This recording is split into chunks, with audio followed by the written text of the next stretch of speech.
You've got a lot to do. Wouldn't it be nice to have a little less on your mind? Eide Bailly can take the pressure off your day-to-day accounting, taxes, data issues, and other business needs. What inspires you inspires us. This is the Art of Dental Finance and Management podcast, brought to you by Art Wiederman, CPA with Eide Bailly. Whether it's taxes and investing or planning wisely, Art is the expert to make your dental practice profitable. At Eide Bailly, what inspires you inspires us. We provide a suite of accounting and advisory services dedicated to the total care of your practice. Visit our website to access our tools and resources tailored for dentists, eidebailly.com/dentist. That's EIDEBAILLY.com/dentist. This podcast is distributed with the understanding that Art Wiederman, CPA, and Eide Bailly, LLP are not rendering legal, accounting, or other professional advice. Listeners should consult with their business advisors before acting on any of the information or opinions shared. If you have questions and or feedback, make sure to email Art over at awiederman@eidebailly.com. That's AWIEDERMAN @EIDEBAILLY.com. You can also give Art a call at 657-279-3243. Without further delay, here's your host, Dental CPA Art Wiederman. And hello, everyone, and welcome to another edition of the Art of Dental Finance and Management with Art Wiederman, CPA. I am your host. My name's Art Wiederman. I'm a dental division director at the CPA firm of Eide Bailly, and I work out of Southern California. Our office is in Tustin, and our firm, Eide Bailly, which I've been affiliated with now for about a year and a half, works with just under 1,000 dentists. Our group in Tustin works with about 300 dental practices. And I love doing this podcast, folks. It's just a passion of mine. We're in our fourth year. And one of the great things about doing this is I get to meet iconic people in the dental profession. And today I have, in fact, if you take Dr. Mark Costas and you look up the word iconic in the dictionary, you'll probably see his picture there. Dr. Costas is one of the most prominent people in dentistry. He is the founder of the Dental Success Institute. I'm going to tell you a little bit about him in a moment, but we're going to talk about overhead today. We're going to talk about how to make your practice more profitable, how to cut your overhead, which is right up my alley. I mean, I've been lecturing on that for almost 40 years to groups all over the country. And Dr. Costas has a tried and true proven methodology of how to help doctors become more profitable. And he and his teams have helped thousands of dentists to do so. So we will talk to Dr. Costas. I am very excited about having him on the podcast today. But first, I want to give you some information. Please go on to our partner Decision in Dentistry's website, which is www.decisionsinDentistry.com. The best clinical content for any magazine in dentistry. They have over 140 continuing education classes that you can buy at a very, very reasonable price. Please go on to their website. If you're looking for a dental CPA anywhere in the United States, we are part of the Academy of Dental CPAs, 24 CPA firms across the United States that represent over 10,000 dentists. Eide Bailly represents over 1,000. So look at our website, www.adcpa.org.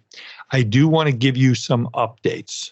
So this podcast will air on, I believe it's going to air end of January. All of you are going to be required, if you received money from the HHS Provider Relief Fund, and most all of you got 2% of your revenues in August of 2020. So if you had $1 million practice, you got $20,000. If you got a $2 million practice, you got $40,000. Plus, you may very well have applied for phase 3, which you would have received in late 2020 or early 2021. And phase 4, which many of you who applied would have received in the last month or so. You are now going to be required to report to the Department of Health and Human Services between January 1 and March 31, a whole bunch of information. We will have published a webinar on January 21st a step-by-step booklet of how to navigate and fill out the information on this program. If you got money and you do not report by March 31st, and this is not my doing, you will be asked to give the money back. They're not going to give any more extensions according to what they've told us. So since this podcast will be on after we do the live broadcast, if you are interested in registering for the recording of it, please send me an email at awiederman, that's AWIEDERMAN @eidebailey.com. Also, if you haven't applied for the employee retention tax credit, we still have doctors doing it for 2020. We've helped over 100 practices get close to now $3.5 million in government money. If you had a greater than 50% reduction in your gross receipts in the second quarter of 2020, or 20% reduction in your gross receipts comparing any quarter, the first 3 quarters of 2021 versus 2019, again, let me know, give us a call. We've helped a lot of doctors get a lot of money back. Now, the government hasn't sent any of the money yet. They're 6 to 9 months behind, but you will get it. Be sure to check out our new Eide Bailey podcast, Ebb and Flow, a business podcast providing inspired insight on issues and trends the middle market faces. Hear unique business stories, get answers to frequently asked and unasked questions, and understand business topics that matter to you. Available now on your favorite podcast platform. All right. With that said, I want to get to our amazing guest today, Dr. Mark Costas. Dr. Costas is the founder of the Dental Success Institute. It's a company committed to helping dentists to achieve their full potential while recapturing their passion for dentistry. He's also the co-founder and CEO of the Dental Success Network, which is a positive and collaborative group of nearly 1,000 dentists that is focused on providing its members with all of the tools and resources necessary to excel within the profession of dentistry.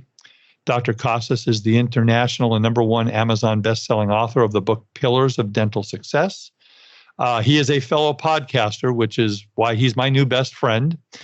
His internet radio show, which unless you've been under a rock, you've probably listened to, is called the Dentalpreneur Podcast, has now listeners from over 150 countries. I'm jealous. I'm not in his. I think I'm in like 90. So he's got me beat on that. Mark and his wife, Leslie, have 3 sons, Bryce, Brendan, Brady, and their dogs, Bear and Hayes. They live in Prescott, Arizona. So my first question, Dr. Costas, first of all, welcome to the Art of Dental Finance and Management. Thanks, Art. Great to be here. So, okay. So the boys all start with B. The first dog is a B. Why Hayes? Why not a B for Hayes? It's Hazel. Hazel. Oh, yeah. Okay, I'm sorry. Yeah, we messed up on that, I guess. I think we got fatigued with the bees, but when you look at her, she's just so cute. She's only 5 pounds. She definitely is a Hazel. I'm sure we could have found something in the bee realm for her, but she's perfectly named, I think.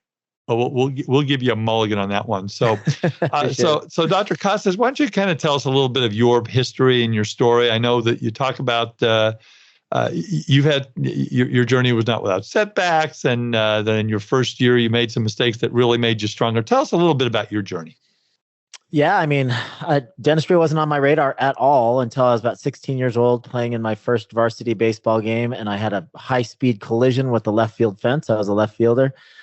Broke my jaw, lost most of my upper teeth and upper anterior teeth, and that sent me on a trajectory of interest in dentistry, because I spent 18 months in and out of the offices of dental specialists and general dentists and prosthodontists and plastic surgeons. And on the other side of that, I was really, really interested in dentistry, what the practitioners were able to do to fix my smile. I was very appreciative of them, but I was also in awe of their clinical skill. So got really interested in dentistry. I'm an entrepreneur at heart. And initially, I thought that I wanted to go into medicine. And then when this fortunate mishap happened and I had that collision, it was dentistry all the way. Ended up playing a year of college football, and then decided to hang up the cleats and focus on getting into dental school. Unfortunately, my GPA wasn't awesome because I've had kind of a learning disability my whole life. which we figured out how to manage. My teachers used to have to read my exams to me in order for me to process the information correctly. But we figured out how to navigate that. And I started applying to dental schools. It was hard to convince dental school application committees that I was a good applicant because my GPA was average, not bad, but average. My test scores were average as well. So it took me 3 years and 21 tries to get into dental school. During that time, I got into the executive MBA program and took a bunch of business classes. And I bought my first business, which was a catering truck. And by the time I got into dental school, 3 years after I started applying, I felt that I had a different background and different level of business understanding than did my classmates. Graduated from dental school in 2002 from Marquette. That was the one and only school that accepted me out of 21 schools, and started purchasing or starting practices from scratch. I ended up either acquiring or starting from scratch 16 total dental practices over the years. I currently have 4 left. I've done just about everything you could possibly do wrong in the practice ownership realm, which is why I feel qualified to talk about how to manage overhead and systemization and leadership, because I've done it all wrong. Well, Dr. Costas, anybody who is, and kudos to you for everything that you've done and everything you've done to help the dental profession. But I mean, I ran my own business for 38 years. Nobody runs a business and doesn't make mistakes, and that's how you learn. So exactly. Yeah. So you said you were high school baseball player, college football player. Yeah, I played everything. I mean, I was a wrestler, baseball player, football player. I was in kickboxer and martial arts my whole life. I had a couple of offers to play baseball in college, but I chose to play football, which was probably a big mistake given my physical stature. I'm only about 5'9", but that was my passion. I played football and had a pretty serious back injury, broke my collarbone my first year, and just decided to hang it up. Yeah, well, I would love to spend the whole podcast talking sports. My son played college baseball and had a chance to get drafted, and decided that, Dad, I think I'm going to go a different direction, and I think he made the right decisions. It's a tough road to go. So let's get into the subject, because you got so much to share. Sure. And I've listened to a couple of your podcasts, and they're fantastic, by the way. So one of the things you say, it's not hard to fix overhead problems. Why do you say that? Well, I mean, I think the big hurdle or obstacle for most people when they're trying to manage their dental practice, when they're trying to run a dental practice, is that they just don't understand the basics of how overhead works. You as a CPA take for granted that everybody in the world knows how to read a financial report, but very few of us do, and I never would have unless I got into the MBA program and owned my own small business. But we aren't spit out of dental school with this innate knowledge of knowing how to read a financial report, understand categorizations, that when we're looking at a P&L, the difference between an income statement, a P&L, and a balance sheet, all of that stuff to us is extremely foreign. But we have this intellectual capacity to understand all this stuff. It's just that nobody ever taught it to us. So many people go through their entire careers just not understanding the basics of how money flows through their practice. Once you get that information and that understanding, everything, it's like a bolt of lightning hits you on top of the head. It's like the clouds part and the sun comes out, and it's like, oh my gosh, this isn't that hard. You have to understand which levers and buttons to push and pull in order to maximize your profit and decrease your overhead. But until you understand the basics, it's just a mystery. Once you understand the basics, it's really, really straightforward. Most dentists never get that basic level of understanding from what I've seen. No, and I agree. And you've lectured all over the world, and I've lectured all over the country, and it's just, they're almost afraid of it. And we want to, as the people that help to coach them, we want to help change that. And I get a lot of, I just don't understand it. And I let Susie handle it, and I let my wife or my husband handle it, or something like that. So let's jump right in, because there's so much to talk about. I know that you have 3 phases in your coaching that you talk to people about overhead.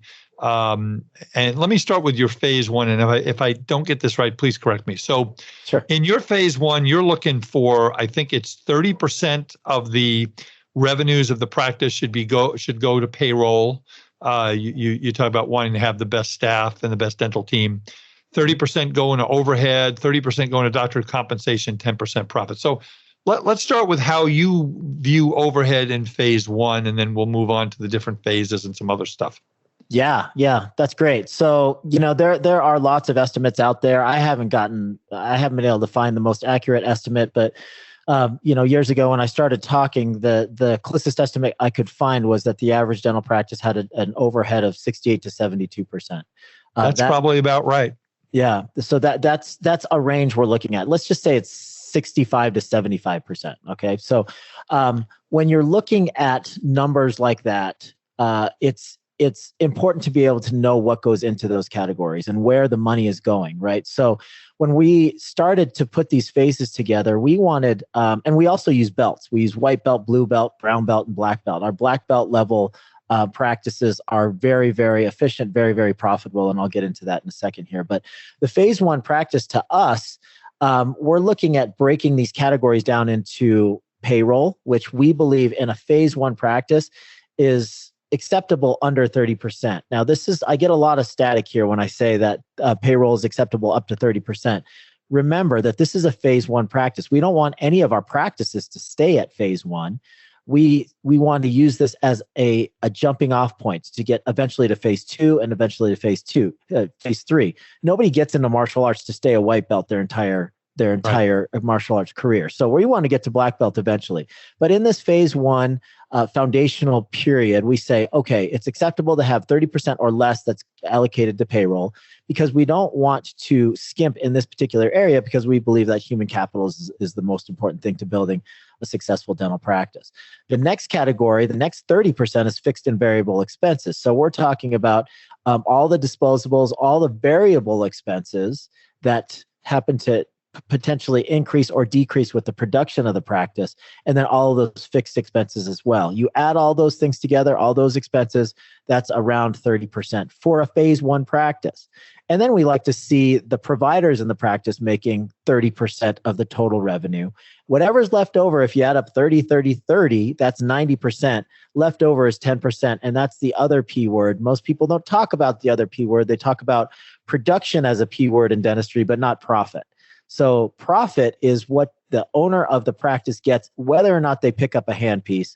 When everything has been paid for, including their providers, whatever money is left over, that is profit. And that is what a phase 1 to us in my institute would be defined as. And that's interesting, Dr. Costas, because when I started my dental career, I started it with at the time it was the Pacific Institute, and now it's the Pride Institute, and I don't know if they're even around anymore, but I worked with Dr. Jim Pride and Dr. Phil Whitener years and years ago back in the 80s. And, we used to talk about overhead that, we say the dental team salary, 18 to 20%, not counting hygiene. Hygiene's a completely different animal. It depends on, how much production you're doing in the 4,000 codes, how big of a hygiene program you have. But I'd say 30%, 28 to 30 for most of my practices in the, 500 to $1.5 million range is about right. But a lot of doctors, they don't understand overhead. Now when we talk about doctors' compensation, are you including their salary or their pension, their car, their plane, their, sports tickets? I mean, what are you including in that? Yeah, it depends on if it's the owner doc or if it's an associate doc, right? So if it's an owner doc, we pay them based on their production, right? Their production, not including all the other stuff. So the plane and all the other things that could be extracted from the P&L in an adjusted P&L, that goes into another category. That's part of the profitability because we're using these extra funds to do these other fun things. Now, whether or not it's legal to write them off in the business is irrespective of that. So that's my job. Yeah, that's your job, right? That's my job. That's not your job. When we're evaluating a practice and calculating how much our tax liability is, that's where you guys come in, and we can add all of those things take them away or add certain things back to make the profitability and the EBITDA look better. But yes, that is your compensation as a provider would be considered in that 30%.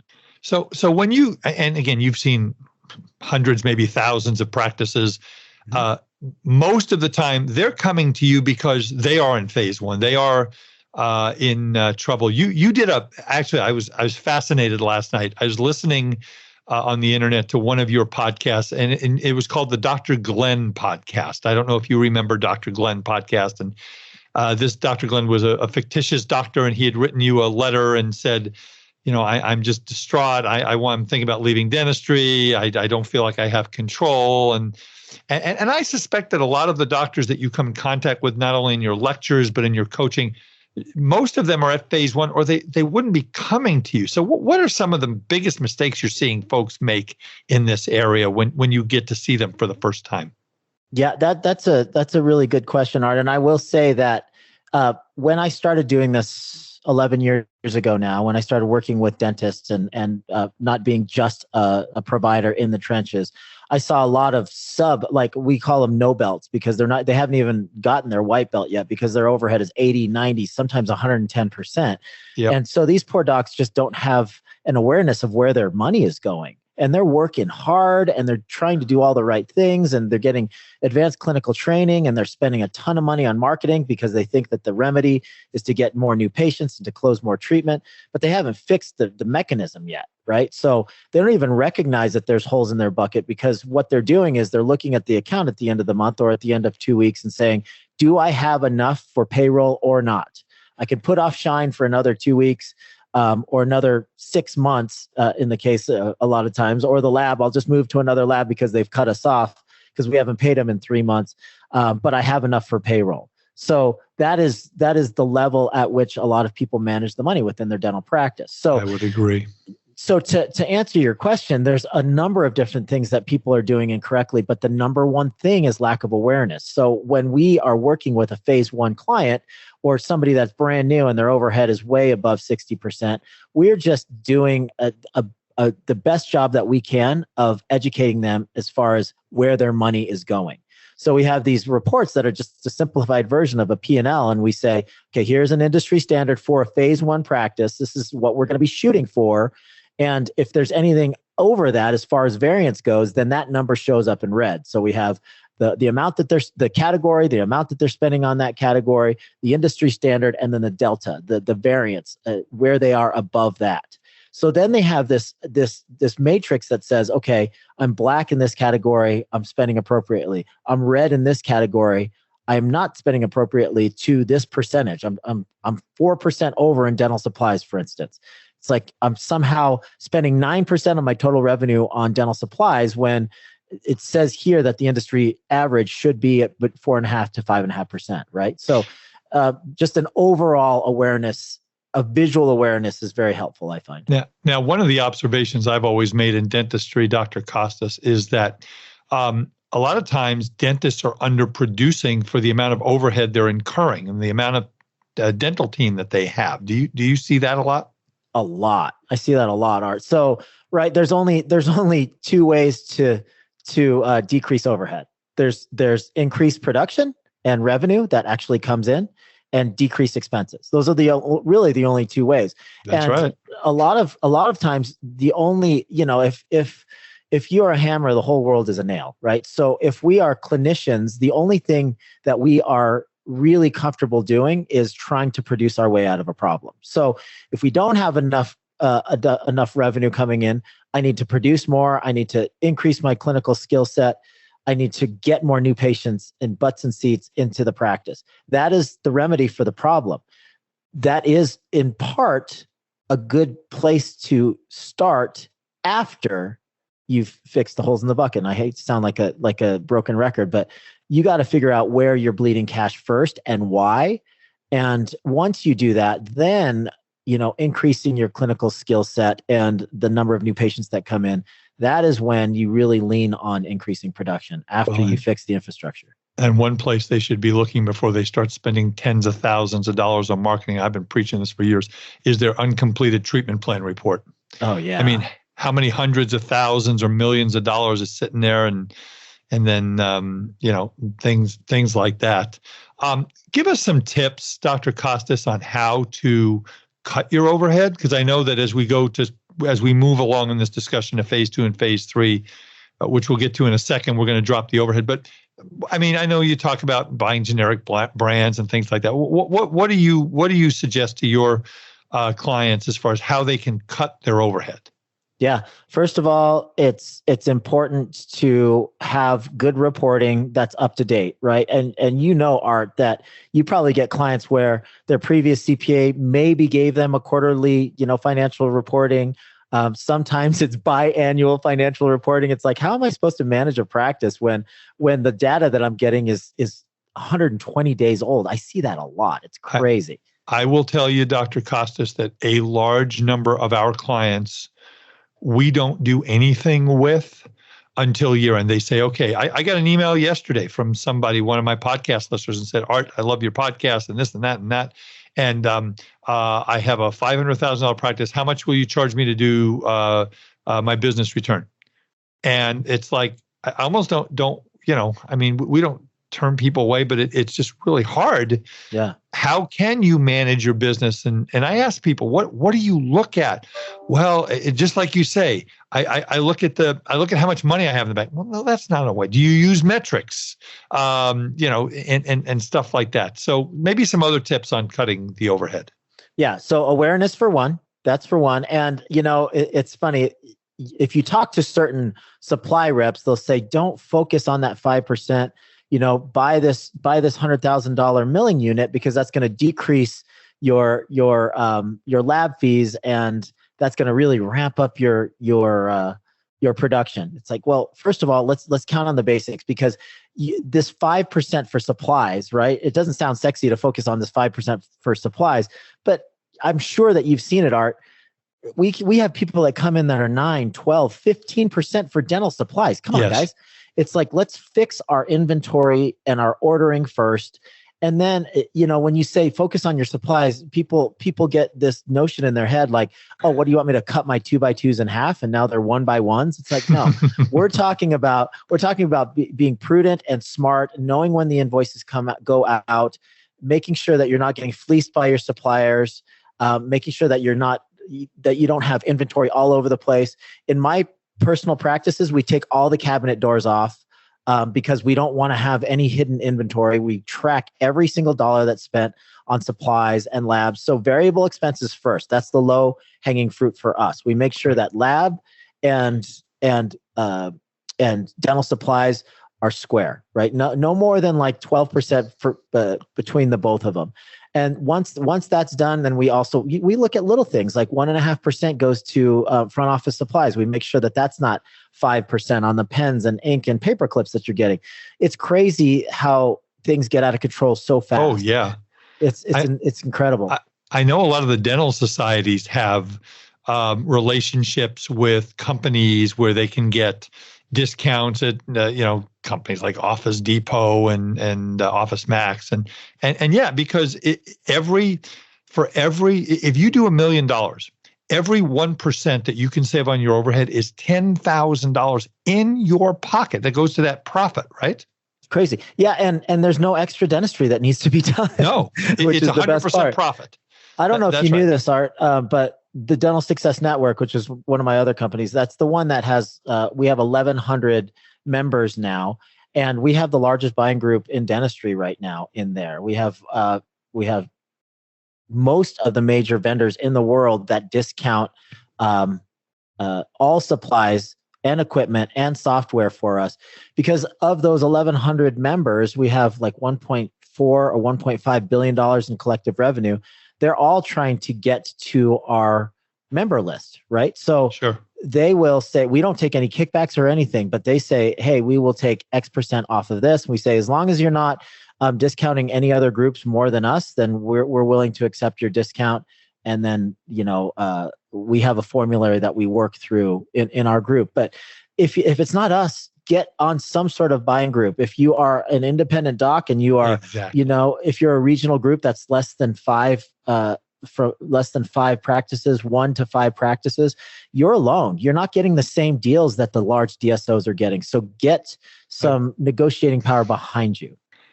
We might have to make this a 3-hour podcast, but neither you or I have that amount of time. But Yeah. I have spoken to the CEOs of some of the largest DSOs in the country, and I will tell you, they watch every single penny. Yeah. Every penny. So let's take a second, Doctor. I want you to talk a little bit about your Dental Success Network. I mean, I know, again, you lecture all over the world, and your podcast has got thousands of listeners, and you do great things for the dental profession. Talk about a little bit about what your company does and how folks can get a hold of you. And, guys, again, a podcast is a call to action. I say this over and over again. I blame my repeating myself incessantly on all my podcasts on my late mother. Mom, I'm sorry. You did this to me.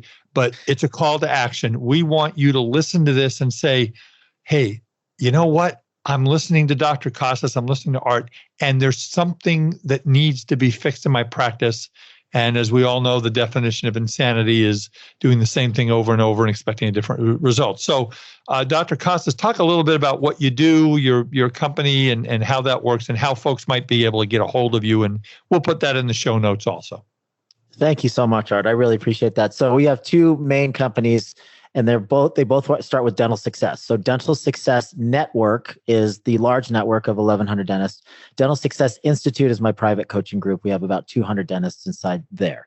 Okay, so Dental Success Network first, that is a number of different things. It's a 3-legged stool, I like to say. It is a virtual network. We have over 20 chat rooms in there with 20 faculty that moderate each of these chat rooms.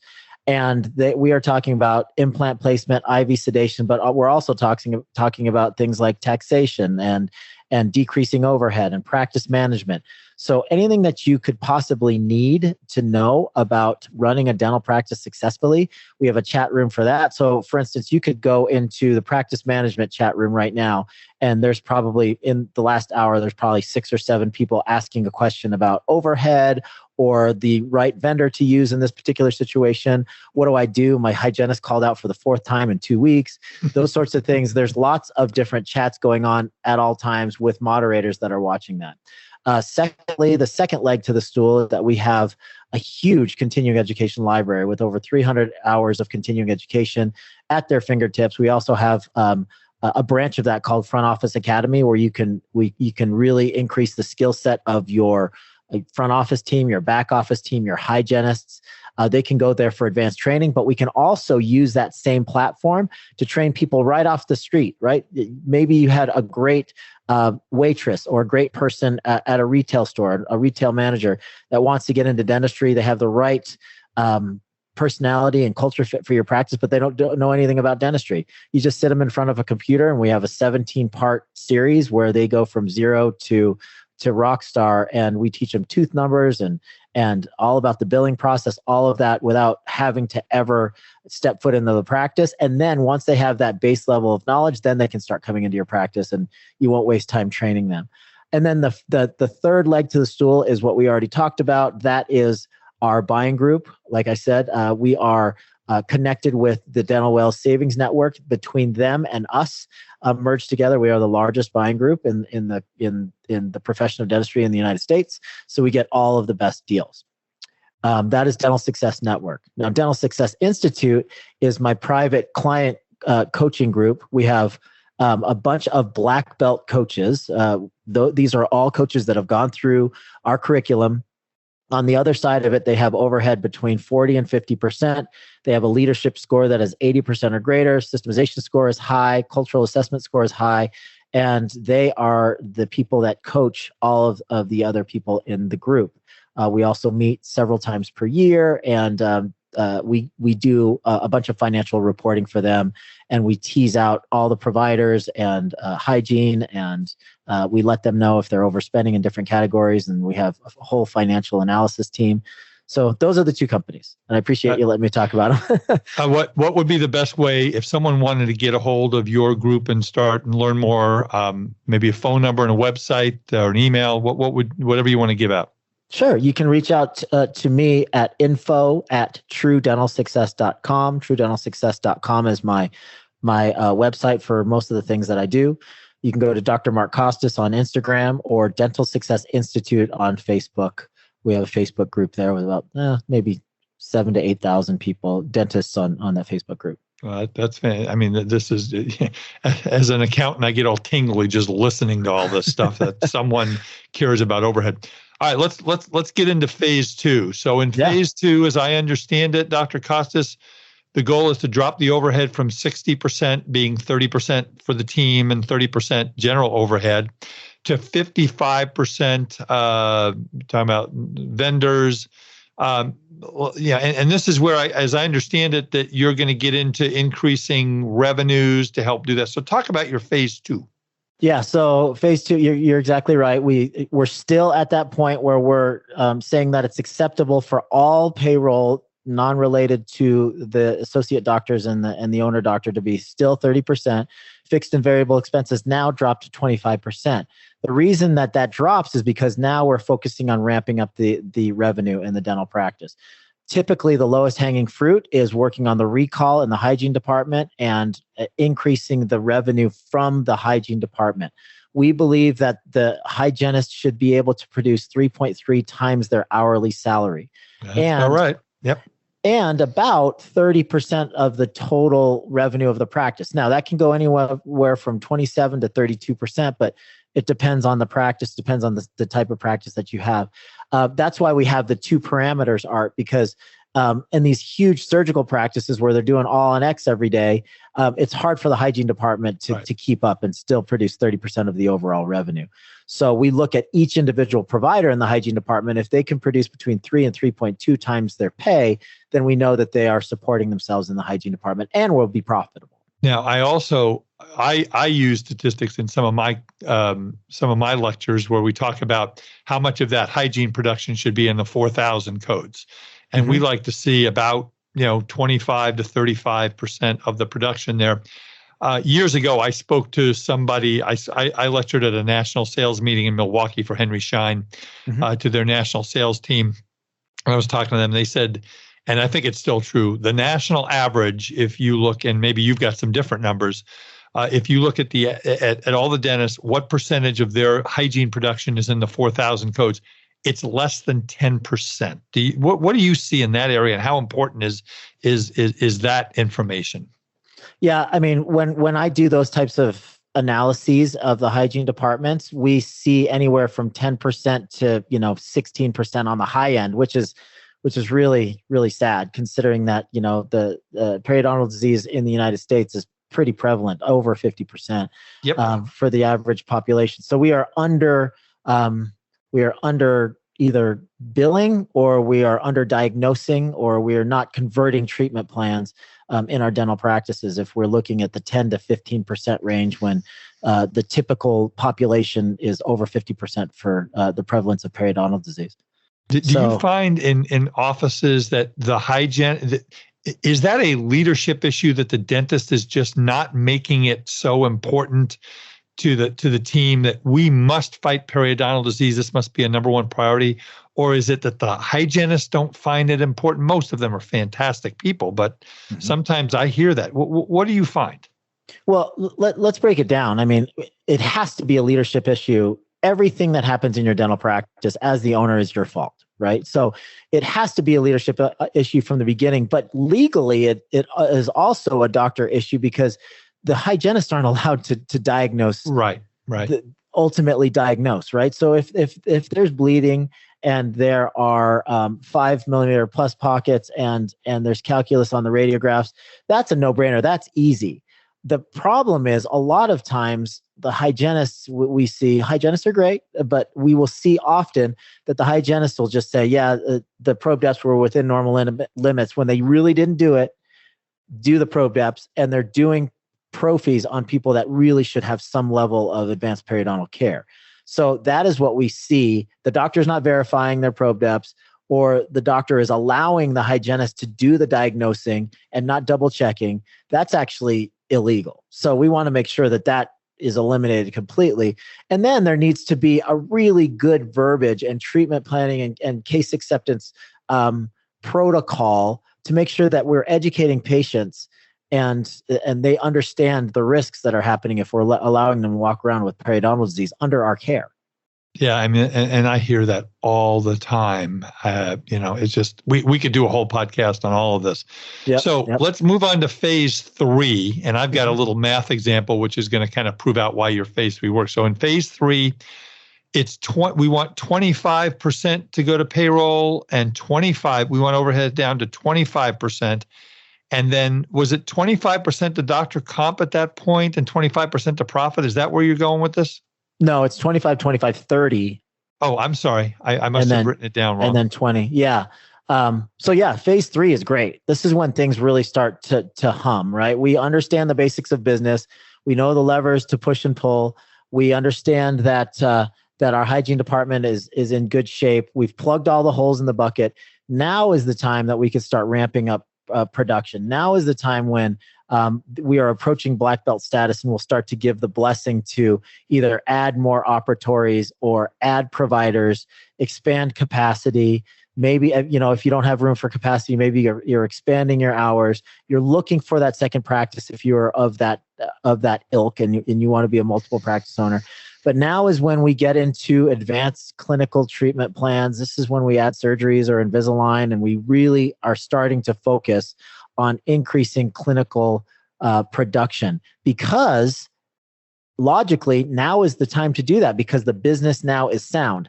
Now it's okay to go out and spend $10,000 a month on marketing, because we know that we will be able to track the marketing dollars that come back in. We'll be able to get patients in the office. We now know how to do a good treatment plan, and we're getting more yeses. We're reappointing at the front desk. So yeah, this is when things start to look really, really good. And the dentist, at a 20% profit level, the dentist that's doing $1 million practice can make $200,000 without actually picking up a handpiece anymore. And that's when things get sweet. And the thing is that, so let me, I made up a little mathematical example, which kind of goes right to your phase 3. Sure. So if I have a practice that's doing $75,000 a month, and your goal in phase 1 is 30% to payroll, that's $22,500. I'm required by law to do math since I'm a CPA on my podcast. I appreciate that. Yeah, exactly. You and I are kindred spirits, I can tell. Yes, indeed. And then what we do is, if we can get to this phase 3 that you were talking about, and we can go from 75 a month to 100,000 a month, and you want to be at 25%, that payroll is at $25,000 a month. So if we go from 75 to 100 and we go from 30 to 25%, I'm going to increase the payroll from 22,500 to 25,000. Now, I'm going to ask and answer the question that I'm about to ask you. I don't know if that makes any sense, but so if I say to you, Dr. Costas, my practice is going to grow by 25,000 a month, and I'm going to give my team an additional 2,500, and I'm dropping from 30 to 25%. Are you okay with that? I mean, we're going to increase the production by 25,000 a month. Mm-hmm. And in order to get to 25% payroll, if I'm doing 100,000 a month, my payroll is going to be 25,000 a month. Mm-hmm. It was 22,500 when I was doing 75,000. Yeah. And the doctor can say, well, wait a minute, I don't want to give my team an additional 2,500 a month. And you're going to say, are you insane? Right? Exactly. Yeah. Exactly. It costs money to produce dentistry, right? It costs money to produce dentistry. And if you're profitable, to the degree that you want to be in phase 3, that's a no-brainer all day, every day. Of course. And you've seen this the other way too, right, Art? It's like, I don't know if I want to hire this other chairside assistant or this other hygienist because it's going to increase my payroll. It's like, well, it's also going to increase your production. Yeah. Right. Yeah. And I don't want to add that 4th or 5th treatment room. Mm-hmm. So doctor, you go, now I'm not a dentist, I'm a CPA. You're a very highly skilled dentist. So if I say something incorrect, please correct me. So you go in, you're going to do a crown.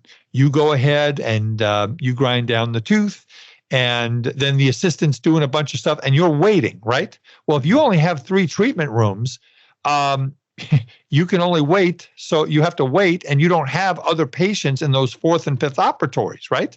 Yeah. So that's how you scale your dental practice, is by having more treatment rooms, more right? Isn't that kind of make sense?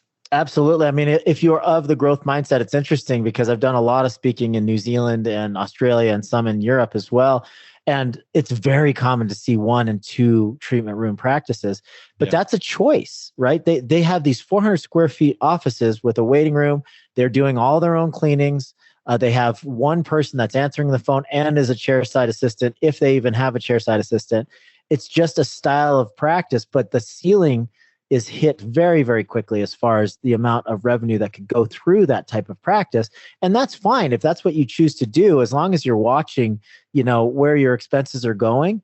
But you certainly limit the amount of revenue that you could generate from a lower capacity operation. And doctors, I again want to talk about, and I've talked about this before on this podcast. When Ford Motor Company or Tesla or whoever, they build a car, they have variable and fixed costs. They have a certain number of people on the production line. They have a plant and equipment, all this stuff.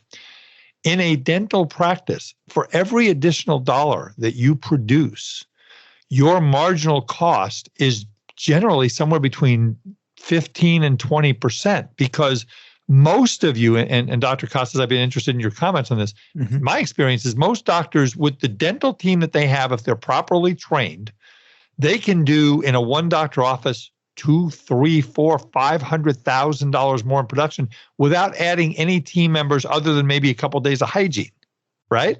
Yeah, it all comes down to the ADA code mix. Once you're doing higher level production, you don't need a whole lot more people. No, that's for sure. It depends on the style of the practice, right? I mean, a Medicaid practice, you're going to need a lot more people to burn through a bunch of fillings and stainless steel crowns and stuff like that. If you're a more surgical practice, you're sinking an implant and it takes you 15 minutes, and that was a $3,200 procedure. That's when things start to look really nice. So I want to address an elephant in the room, and that's PPOs. I am not a fan of PPOs in general. I mean, they have their place in dentistry, but the average discount in dentistry, based on my experience, is 38 to 42%. So in other words, if you're doing a $2,950 crown and your UCR fee is $1,500, you're probably getting somewhere around I don't know, $900, $950 for that. And that, as we said, when you do an additional dollar of fee for service production, you get 80% profit. When you drop your fees by 40%, that all drops to the bottom line as a loss, right? So talk a little bit about how you at your institute and your network, how do you address doctors when they've got tons of PPOs and they think they have to sign up for everything? Yeah. That is one of those topics that we could talk about for days and days. And days. Oh, I know, but I'm not going to give you days. I'm going to give maybe a couple, 4 or 5 minutes. I'm sorry. Yeah, no problem. I have my group of 16 dental practices has always accepted PPOs. Okay. We also make it very, very easy for people without dental insurance to come into the practice, because we advertise and we're very open about our discount membership plans, right? So we have a fee for service element of our practices, but most of the people that come in for fee for service have some sort of a discount, and they're sticky to the practice because they're members of the dental practice. Here's my take on PPOs. Not a fan. I don't love to see that the typical dental insurance CEO is making $15 million while they haven't increased the fees since 1995 for us dentists. I mean, they're exploiting us as badly as you can be exploited. They make it very, very difficult every single time that we want to do an SRP or a bridge or an implant. They make it difficult. They're not our friends. They're there to make money, and we are the recipients of their greediness. I really believe that.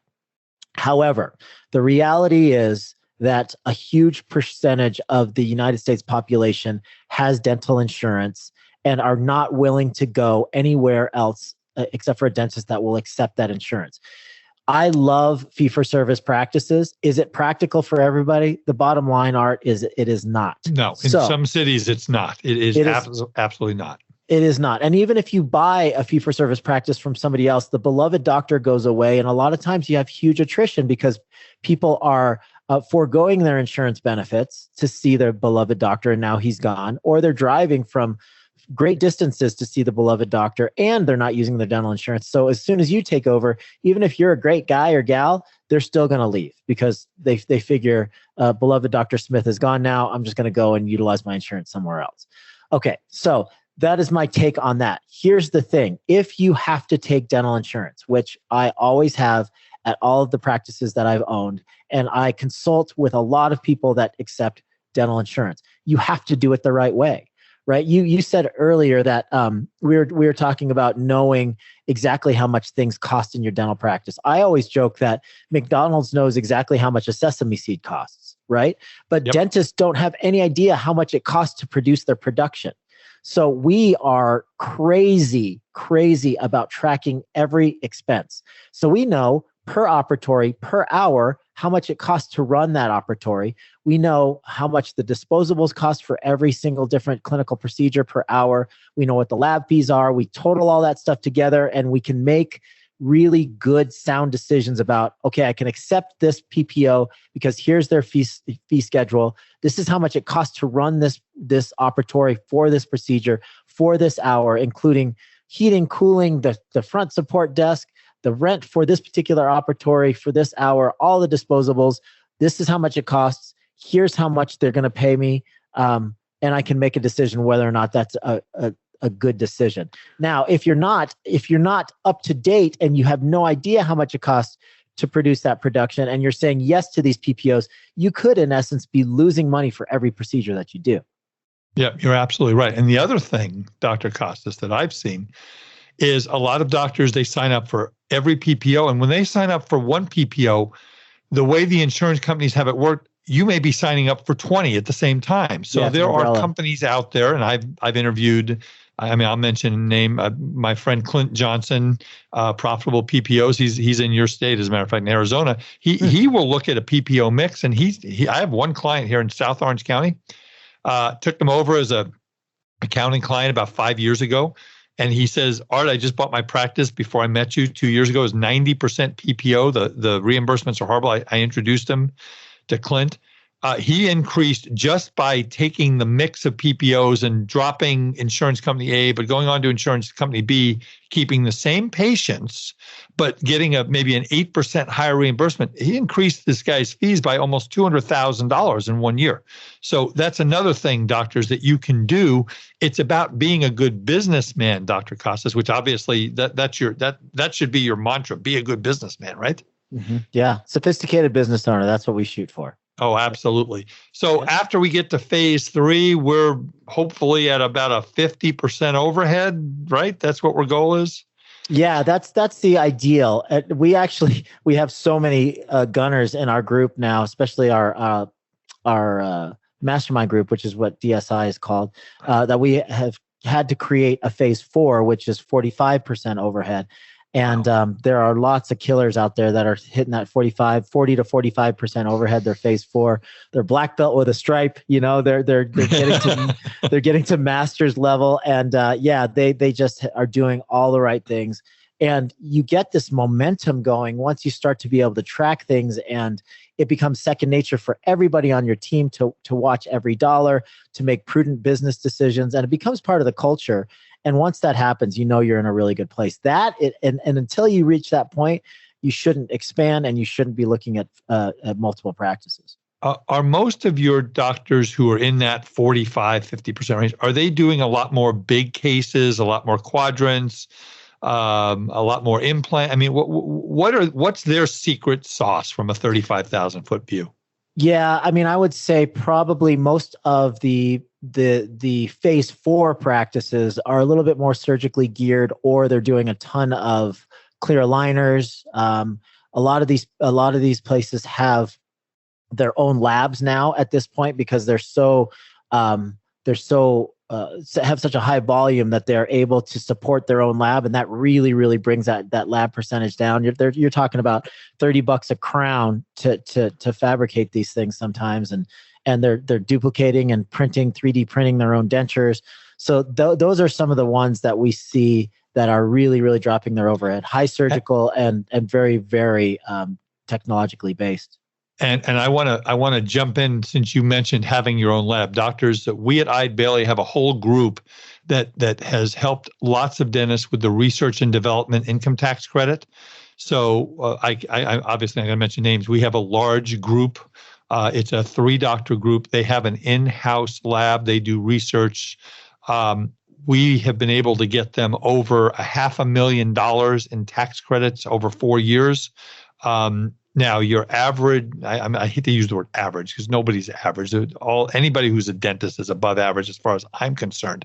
But for those of you who have an in-house lab, many of Dr. Costas's clients in your group, if you have an in-house lab, I would say, yes, you want to look at the research and development tax credit. It's money in your pocket. If you're in California, the California credit is bigger than the federal credit. In many other states, they have a state credit also. So the numbers start to get silly.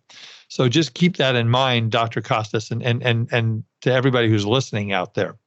So I would love to talk to you for days and days and days. I know I'd love to have you back on again. I know that you have maybe just comment on a couple of high points. I know you have in your teachings, you have your 5 areas to turn a practice around. You talk about foundation, mission, core values, operational manuals, lifetime patient experience, overhead and cash flow control. We just talked about in the new patient acquisition.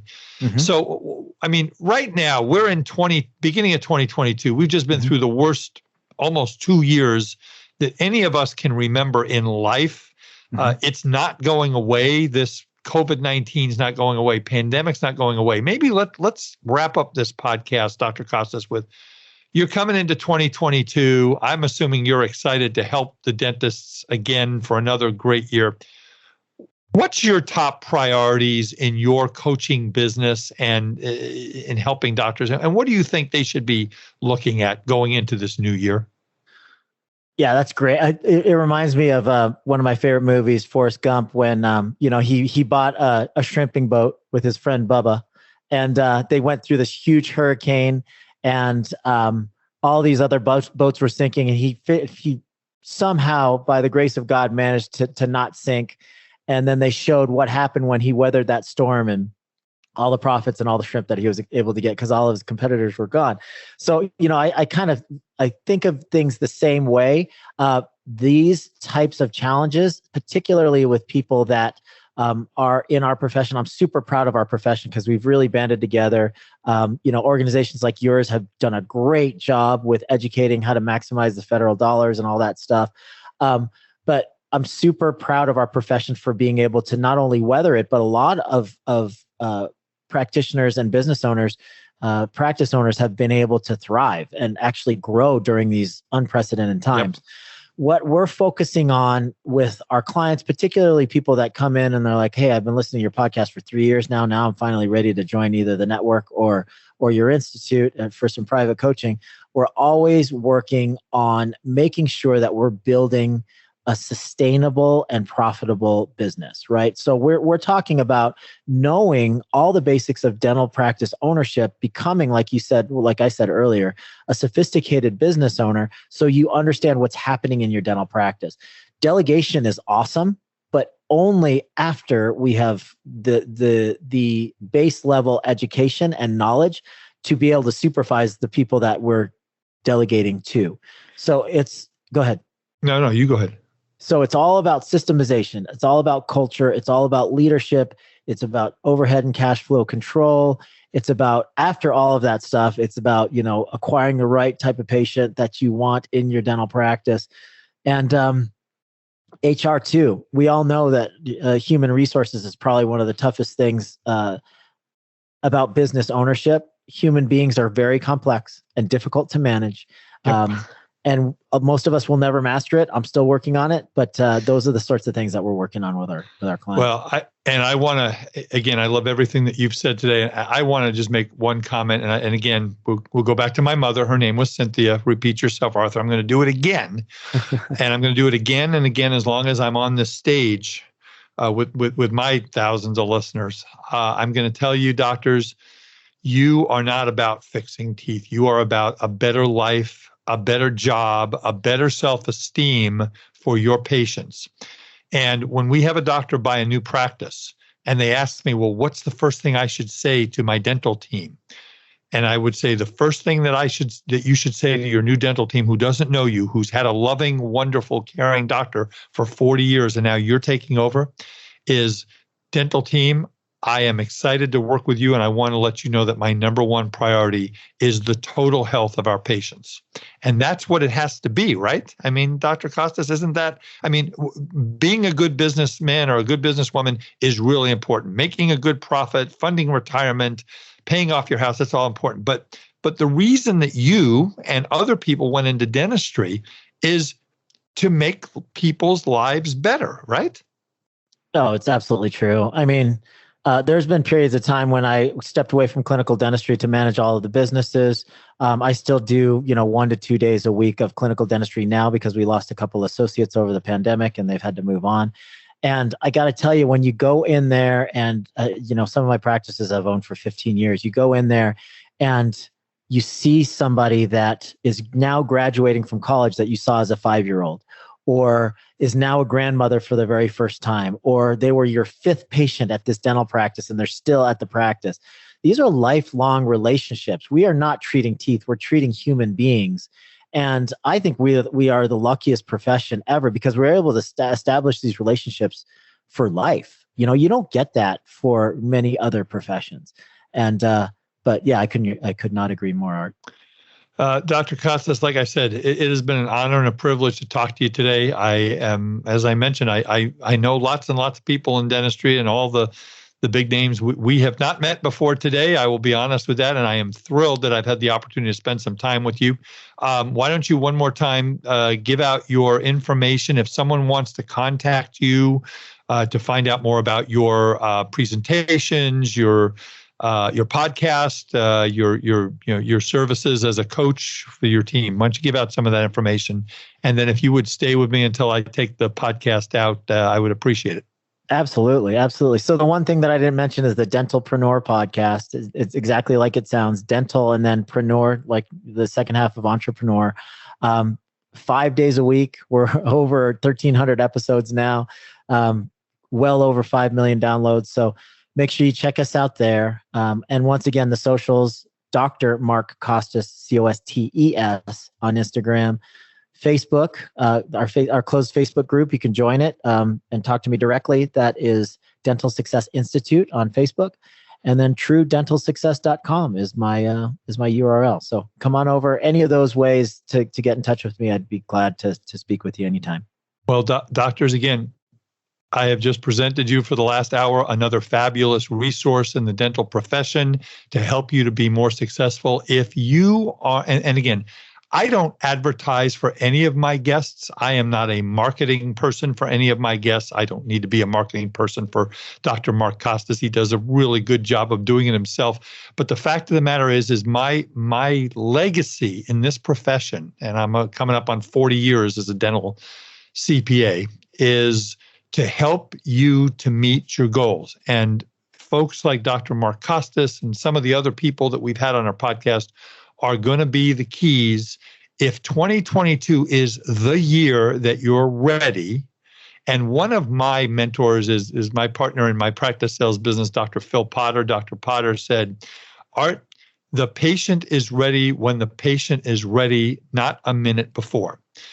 If 2022 is the year that you're ready to make some serious changes in your dental practice, I've just given you about a 1-hour opportunity to listen to someone who can help you with that. With that, again, Dr. Costas, please stay with me for a minute as I take the podcast out. Folks, please remember again to go to our website for Decisions in Dentistry magazine, our wonderful partner, www.decisionsindentistry.com. Great clinical content, 140 CE courses at a very reasonable price, a who's who of clinical dentistry. Make sure if you want to get in on our webinar on the HHS Provider Relief Fund, we're going to basically walk you through step by step. It will be airing live on January 21, which is going to be before this podcast goes live. So you are more than welcome to email me at Wiederman, Wiederman,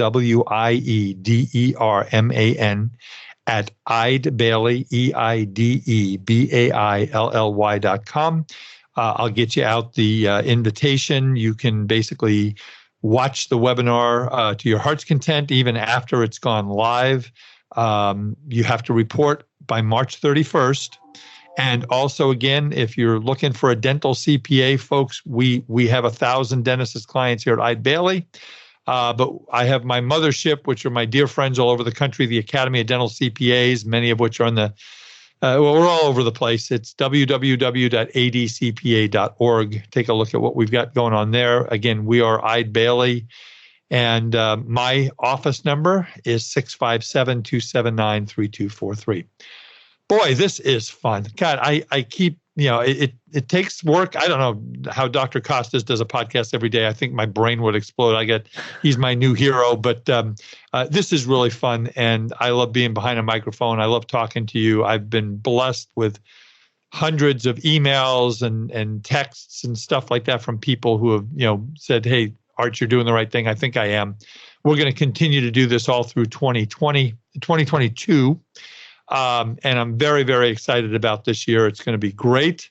The rain has stopped here in Southern California. I was on the golf course yesterday. It was a beautiful day, and it's going to be a great year. So with that, everyone, this is Art Wiederman. I'm going to sign off. This is the Art of Dental Finance and Management podcast with Art Wiederman, CPA. It has been an honor and a privilege to be with you today, and we'll see you next time. Bye-bye. Thank you for listening to today's episode of the Art of Dental Finance and Management podcast. Be sure to subscribe wherever you listen to podcasts so you never miss an episode. The Art of Dental Finance and Management podcast is produced by Eide Bailly in partnership with Art Wiederman, CPA, Decisions in Dentistry Magazine, and the Academy of Dental CPAs. For audience questions and feedback, email Art Wiederman, awiederman@eidebailly.com. That's AWIEDERMAN at EIDEBAILLY.com. Or you may call Art at 657-279-3243.